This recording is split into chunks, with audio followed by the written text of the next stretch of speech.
আসসালামু আলাইকুম। হিন্দু ভাইদের জন্য নমস্কার, অন্য অন্য জাতি ভাইদের জন্য আদাব।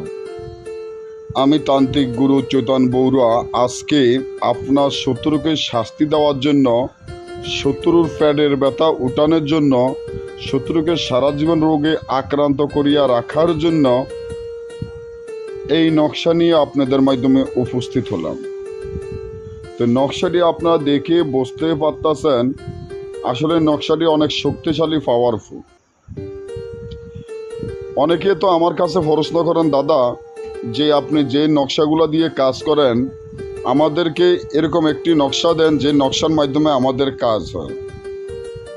মনে রাখবেন, তান্ত্রিক গুরু চৈতন বড়ুয়ার যে নকশা দিমু ওগুলো আপনাদের কাজই হবে, এবং যেগুলো আমি নিজেও কাজ করি আপনাদেরকেও কাজ করার জন্য অনুমতি দিই।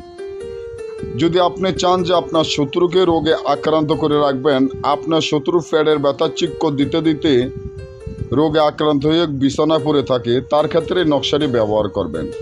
একটি পুতুল তৈরি করবেন চিতার মাটি, কবরের মাটির দ্বারা, এবং যার সন্তানের হাড়টির ধারায় এই নকশাটি আপনার কাফনের কাপড় উপরে লিখতে হবে। আপনার শত্রুর নাম, তার পিতার নাম লিখে মুক্তির প্যাডের মধ্যে বরিয়া কবরস্থানে গেড়ে দিবেন, সাথে সাথে রেজাল্ট পাবেন। না বুঝলে নম্বর আছে, যোগাযোগ করবেন। ধন্যবাদ।